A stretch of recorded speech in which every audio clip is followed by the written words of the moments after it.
ছাত্ৰ-ছাত্ৰীসকল এটা বিশেষ ভৌতিক ৰাশি জানিবলৈ চেষ্টা কৰোঁ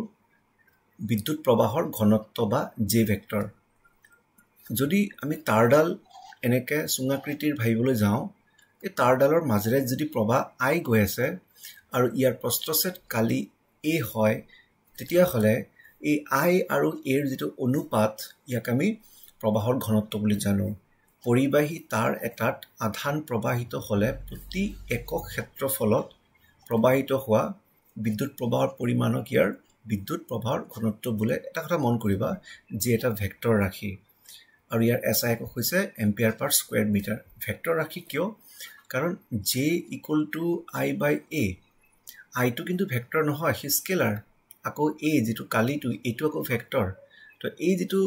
অনুপাত আছে ইয়াত যিকোনো এটা ভেক্টৰ আছেই তাৰ বাবে যেটো এটা ভেক্টৰ হ'ব